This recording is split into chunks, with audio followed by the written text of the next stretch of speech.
E aí, gente, tudo certo? Estamos começando os trabalhos da Comic Con RS, aqui com o Sidney Guzman, que provavelmente tu já ouviu falar, jornalista, editor das gráficas MSP, e um currículo gigante. Para não tomar todo o tempo do vídeo, eu vou apresentar o próximo convidado. E tem eu. E o Clayton, meu colega de canal, praticamente. Gente, qual é a ideia? Essa pauta ela surgiu durante um painel aqui da Comic Con sobre colecionismo. Onde estão os novos clássicos? Primeiro, o que para vocês é um clássico? O que forma um clássico nos quadrinhos? Porque eu vejo... Nós temos uma dificuldade de surgir um novo clássico. Cadê um Cavaleiro das Trevas, um Watchmen? É algo que não é tão comum.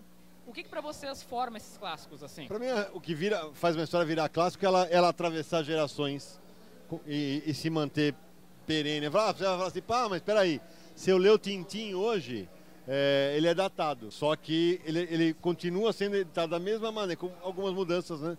O Asterix, a mesma coisa. Mas as histórias do Batman do 39 não são clássicas? São. Mas o lance é justamente ela ser perene, ela encantar os leitores depois de N gerações. E claro, geralmente um clássico só se forma nos quadrinhos se ele tiver um bom roteiro e um bom desenho. Outra alternativa é algo se torna muito clássico quando reverte um movimento que existia na época, né?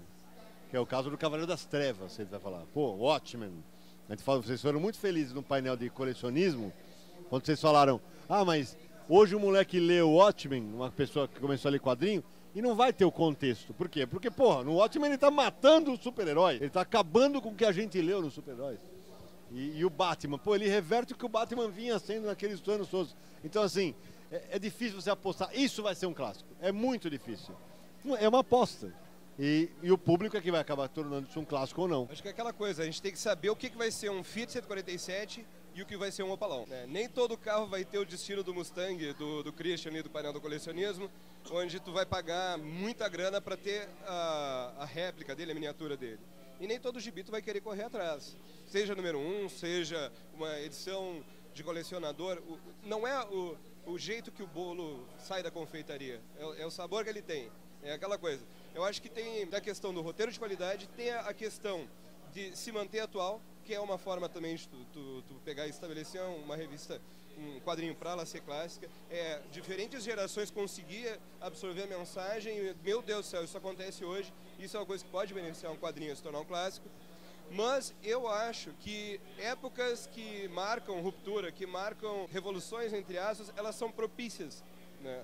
Não é à toa, a DC fazia 50 anos, eles tinham uma estratégia, eles estavam programando crise, depois de crise todos os heróis passaram por um momento onde eles foram revisitados e ali tu pegou gente boa para fazer coisa boa. Então tu tem aquele monte de clássicos que a gente cresceu adorando, né, e que é necessário ter uma certa bagagem para ler eles, senão não vai adiantar nada. Talvez tu leia o Superman do Byrne, a Mulher Maravilha do George Pérez e o Batman do Frank Miller, mas o Watchmen, o Monstro do Pântano, que vem um pouquinho... São coisas mais complexas, que tu precisa ter uma certa bagagem a mais. Eu acho que o caminho para tu identificar o clássico parte por aí. Claro, tem uma coisa interessante a dizer, é o seguinte, eles falam muito do Batman. Eu falei, o Batman, a origem dele é em 1939. Existem histórias clássicas e existem personagens clássicos. A imensa maioria, esmagadora maioria das histórias do Batman, do Super-Homem, do Homem-Aranha, do X-Men, é ruim. É esquecível. Agora, tem um monte de clássicos ali no meio. Mas o personagem se tornou um clássico. É aí porque, você vai pegar a primeira história do Batman, é espetacular, de roteiro não, de desenho não, mas o personagem é um clássico e eu quero saber como esse cara surgiu. E aí, vai ter a origem dele nos anos 80. Eu vou lá e quero saber como ela foi foi feita a releitura. Então, isso acaba... É um outro aspecto do clássico, né? Então tem a obra que é um clássico e tem o personagem que é um clássico. E um outro ponto que eu acho que também influencia é o esgotamento criativo. Né? Tu não consegue... Porque muita gente comenta assim, mas na época que eu lia, tinha vários clássicos que surgiram naquele período. Aí tem aquilo que tu comentou, do tempo que ele tem que sobreviver, o quadrinho. Mas também tem a questão de que hoje em dia é muito mais difícil tu criar uma coisa nova, obviamente. Então acho que é um grande desafio tu ter um novo clássico. Mas também tem a questão do momento de ruptura. Eu acho que um novo clássico que a gente pode apontar, por exemplo, é o Gavião Arqueiro do Matt Fraction, que foi uma reinvenção. A gente, acho que não teve um quadrinho tão marcante quanto ele, que eu lembro assim de... por exemplo, o Gavião, ele abriu espaço para outros quadrinhos serem alternativos dentro da Marvel. Então aí tem a questão da ruptura que vocês tinham citado. Mas até acho que não precisa ser alternativo. Guerra Civil vai ser um clássico, a Primeira Guerra Civil. E ela é como se tu estivesse pagando para ver um show, sei lá, cara, Guns N' Roses, Foo Fighters. Ela é o ápice do mainstream. Mas ela foi muito bem feita. Isso pode ajudar bastante com que aquele quadrinho fique ali. Tanto que a gente criticou em vários vídeos pra caramba a Guerra Civil 2, porque a gente viu que aquela proposta era simplesmente para ganhar um dinheirinho a mais. E Vinícius, você falou, eu acho interessante você citar, porque pra mim, o Gavião Arqueiro novo não tem nada de inovador. Nada, inclusive na arte. A arte já foi feita N vezes no passado aquilo. Aquele tipo de arte foi... mas pra... Você fala assim, mas dentro do universo de super-heróis, se a gente voltar 20, quase 30 anos atrás, teve a Liga da Justiça Humorística, que era ali era um negócio mais... mas a arte obviamente é linda, né?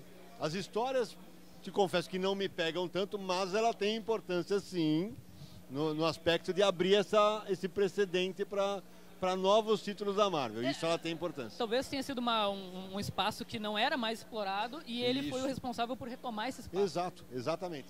E quando a gente fala, tu falou da Guerra Civil, a Primeira Guerra Civil acho até uma história ok, não acho espetacular, mas é divertido você ver os heróis se pegando, toda isso pra quem gosta de herói não tem jeito, se pegando na porrada, né? Vamos deixar claro, né? Se você analisar a história como, tem um monte de buraco no roteiro, a arte oscila em um ou outro número, mas ela vai se tornar um clássico porque ela foi marcada como um filme, e o filme pra mim tem um grande problema que não é uma guerra civil.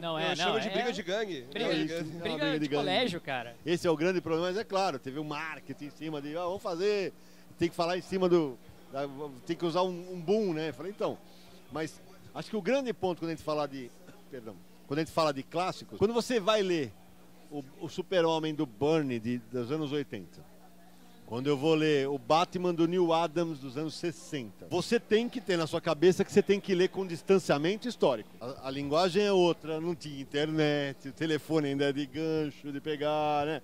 Cara, você não vai querer. Aí vou ler o Batman dos anos 60, envelheceu mal porque... Claro! Você tem que entender... quando vocês falaram na palestra sobre a base do leitor, tem muito moleque que se hoje vai ler o Cavaleiro das Trevas, não vai entender quem é o presidente dos Estados Unidos que aparece ali, que é o Ronald Reagan. Os caras não vão entender, cara. E isso é aquele negócio. Só estudando, não, lendo, pesquisando, sabendo quem é. E aí vem o trabalho do editor, né?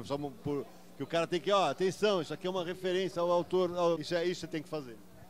Sobre o esgotamento criativo que tu falou, eu acho que isso assim, extremamente prejudicial para as majors, para Marvel, para DC, até para Image em muito menor escala. Por isso que hoje a gente vê essas graphic novel sendo elevadas a um patamar lá em cima, autores que têm a comodidade de trabalhar graphic novel, o arco fechado, sendo alçados, meu Deus do céu, olha o que esse cara fez. Mas é o que o Sidão falou, cara, o Batman do Neil Adams era uma revista quinzenal, mensal, aquele cara tinha que entregar, sabe? Então a capacidade dele de fazer o clássico da época era muito menor. Eu falei pra ti do escultor do MacLeod. Aí depois de nego velho, 35 anos de idade, eu li aquilo e, fazia tempo que eu não vi uma coisa que me tocava. Aí vão dizer, mas tem um erro aqui. Cara, mas a história é legal. Mas quanto tempo ele teve para dedicar aquela obra? Da mesma forma que quanto tempo se teve para elaborar um Watchmen, um Cavaleiro das Trevas. É diferente. Tu pensar o clássico, cara, isso vai ser muito difícil. Isso que você falou, cara, é interessante, porque é o seguinte, sempre que a gente fala de um clássico, a gente fala, Cavaleiro das Trevas, Watchmen, Asterix, você vai falar de Sandman. É muito raro um clássico que tenha periodicidade mensal. Sandman tinha. O Watchmen era mensal. Mas você sabe quanto tempo foi feita uma minissérie? Quanto tempo antes ele fez? Você cavar um clássico de uma revista mensal, a gente vai tirar lá A Morte da Fênix. Pum, tá lá, é um clássico. Você vai tirar de uma revista mensal. Ok, mas assim, na produção de ter que entregar todo mês... O Cláudio citou o escultor. Cara, é um calhamaço desse tamanho, para quem não conhece, e deve ter sido feito durante, 5 anos, se eu não me engano. Eu acompanho muito o quadrinho europeu, e lá, por exemplo, eu acompanho algumas séries, vai, o Black Sabbath. O último álbum do Black Sabbath saiu em 2014. O cara tem 3 anos para fazer um álbum de 70 páginas. Com extras. O Enrico Marini, que agora todo mundo está conhecendo porque vai desenhar o Batman, é o meu desenhista favorito. Ele faz uma série chamada O Escorpião. Um álbum a cada 2 anos e meio. Para fazer 56 páginas. É outra concepção de mercado. E aí o cara se torna um clássico, ok. Só que é outro foco. É muito diferente. Você fala assim, algumas obras atravessam... e aí aquele negócio que você fala... Akira. Pô, lembrei de um clássico instantâneo, que acabou de ser relançado pela JBC. Livro mais vendido da Amazon. Livro, não quadrinho. O livro mais vendido da Amazon no Brasil. E a gente tem que pensar que as tiragens dos livros são muito maiores do que a de um quadrinho. E então, quando Akira foi anunciado em pré-venda, a JBC teve que aumentar a tiragem. Imagina só. E é o Akira. A história, porque ela se passa em 2019. Pô, se fala assim, 2019 é depois de amanhã, né? Cara, você consegue enxergar aquela história ainda atual. Não tem internet, não tem celular, não tem nada. Mas a trama, a velocidade, a narrativa que o Katsuhiro Otomo usa, isso, na boa, foi um golaço da JBC. Um golaço, um puta clássico que vai passar gerações sendo reimpresso aqui no Brasil. Então a gente tem 3 critérios para formar um clássico. Primeiro, o tempo. Segundo, qualidade, né? A qualidade, que aí tem raras exceções para conseguir. Claro. E o momento de ruptura. Acho que a gente chegou em 3. Temos. E para finalizar, a gente queria que vocês... Vamos apostar. Vamos pegar e olhar esse vídeo daqui a 10 anos. Quais quadrinhos lançados, sei lá, nos últimos 2 anos, 1 ano, vocês acham que isso aqui vai permanecer, isso aqui vai ser um clássico? Para daqui a algum tempo a gente vê e acertamos. Algum exemplo que vocês lembrem? Cara, assim, dentro de tudo aquilo que a gente falou, e eu tô gostando porque mexe com coisas que eu acho interessante, mas tudo isso que o cara que tem mais tempo para fazer seus próprios quadrinhos e que aí lança, e adeus, que é o Alan Moore, eu acho que Providence, se ele souber encerrar tudo que ele quer fazer com Providence, vai ser. Se ele souber, porque ele tá armando a cama, tá ficando legal. Aquele lance de tu ler, tu vê bem direitinho que os quadrinhos estão separados do encadernado, por exemplo, que é o que eu tive acesso, e no fim te dá um tapa na cara. Olha como tu é burro. Agora tu lê esse diário aqui e tu não entendeu bosta nenhuma do que tu passou nos quadrinhos. Eu achei muito bacana aquilo, eu achei bem construído. Talvez dos que eu li, porque tu falou 2 anos, né? Tem coisas um pouquinho mais pra trás que eu achei. E eu não sei quando foi lançado, mas me tocou profundamente. 3 Sombras, cara. Eu não sei quando foi lançado, mas Círio Pedrosa, sério, chega a me arrepiar. Cara, eu gostei mais de 3 Sombras do que o Escultor, mas eu sei que o Escultor tecnicamente é mais legal, entendeu? Eu sei que a contribuição, de repente, pode ser mais bacana, mas, cara, 3 Sombras é genial. 3 Sombras é uma história de uns 5 anos, 6 anos atrás. Pra quem é pai, então, eu sou pai. A história lida com a morte vem buscar o filho do cara e o cara bota o filho de baixo e sai correndo da morte. E vai vazar o mundo atrás disso. É maravilhosa. Espetacular. Aproveitando o exemplo do Clayton do Providence, já que a gente está vendo esse vídeo daqui a 10 anos, Levi, nova tiragem de Providence, tá? Daqui a 10 anos, prepara aí, é clássico. E todos os volumes, né? Todos, 3, que agora já saiu 6, né? Nessa altura. E Sandman, que quando tu lançou, esgotou também. Então, acho que um material, apesar de oscilar, que eu sei que dá umas... Saga vai se tornar um clássico. Saga do Vaughan e da Fiona Staples, acho que vai virar um clássico. E tá no meio termo entre o mensal e o Alan Moore. O ritmo de produção fica entre tem todo o tempo do mundo clássico. Eu acho que o Cavaleiro da Lua do Jeff Lemire, porque eu sou fã do Jeff Lemire, eu acho que é um trabalho tanto de arte quanto não sei, mas de o Soldador Subaquático eu apostaria que vai virar um clássico. Com certeza. Esse, tá. Então, enquanto isso, eu vou chamar o Levi. Tá, ele não sabe de nada, olha só. Vem cá, olha só. A gente tá aqui para te cobrar a nova tiragem dos 3 volumes de Providence daqui a 10 anos. Isso vai sair daqui a 10 anos, a nova tiragem? O pessoal tá esperando. Sai. Porque a primeira já esgotou e eu não tô sabendo? Já esgotou Dos 3 volumes já. Esse vídeo tá sendo assistido em 10 anos. Daqui a 10 anos. Quer dizer que os outros 2 que a gente nem lançou ainda... Então, exato, é isso aí. E é um clássico, então. Já é um clássico. E o Vinícius vai estar careca daqui a 10 anos, eu com o cabelo todo branco, você também. O primeiro volume é bom, né? É ótimo. Bom, cara, eu falando aqui, o Hector Lima que traduziu, mas ele teve trabalho, viu? Você não sabe quantas páginas de Word dá aquilo, meu amigo. Sei. É a coisa mais doente do mundo. Além da própria história, que é cheia de texto, subtexto, interpretação, um monte de outras coisas que ele põe obscura na história. Tinha o diário do maldito do personagem, que eu não vi a hora daquilo acabar. Calma que tem o volume 2 e 3. Não, tem o volume 2 e 3. E olha, e ainda bem que tem, viu? Ainda bem que tem, porque é uma história cabulosa. A princípio eu acho que eu vou me decepcionar muito com isso, porque... É porque nós estamos apostando o que vai virar clássico 10 anos. E o Clayton, ele acha que Providence vai virar. E a gente já tá brincando que tem que ter uma nova tiragem. Que sinceramente, até o Neonomicon. Eu acho a primeira história do Pátio, ela é fantástica. O policial que se infiltra e fica pirado no encadernado Neonomicon. O final da Neonomicon é que me deixou chocado. Eu não esperava que acontecesse do jeito que foi, mas é Moore. Moore sendo Moore. E só pra rapidinho, a quarta reimpressão de Sandman também, por favor. Daqui a 10 anos vai estar na 14ª. Opa!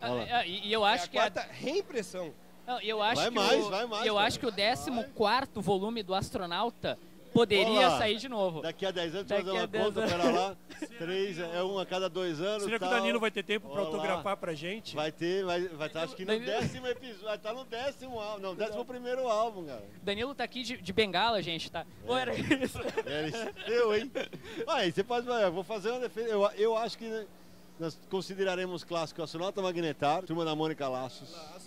Várias das gráficas da MSP vão ser clássicos. Acho que vão ser clássicos. E eu vou falar de alguns quadrinhos europeus que eu acho que vão se tornar clássicos, que vão atravessar gerações sendo reimpressos. O Verões Felizes. Ah, muito bom. Acho que vai virar clássico um quadrinho um dos melhores quadrinhos que eu li esse ano, chama Não Era Você Que Eu Esperava. É um quadrinho lindo. Sim, eu tô muito com vontade de ler. Muito legal, que o cara tem uma filha down e ele traduz o que aquilo é para quem é pai, porque eu sou, e é uma preocupação que você sempre fala assim, tomara que nasça perfeito. Quem disse que você vai amar menos se nascer com down? E para fechar, esse é o cravo que é clássico. Pílulas Azuis. Cara, eu ia falar agora, agora, aí, Clayton. Não tem o alcance, sabe? É uma história densa, mas, cara, se alguém conseguiu retratar o que é a relação de uma pessoa com outra e ela portando o vírus HIV, foi em Pílulas Azuis. Porque é exatamente isso, Clayton, porque assim, a trama é justamente essa. O cara descobre que a mulher que ele tá amando tem HIV. Cara, é impossível que a gente lendo, você não fala assim, e se fosse eu? Eu fiz essa pergunta.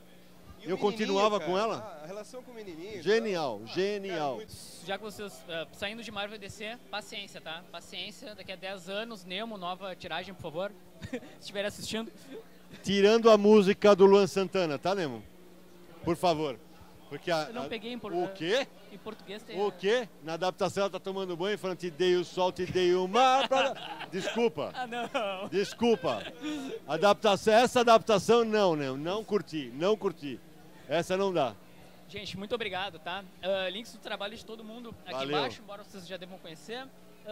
E era isso. Valeu. Valeu.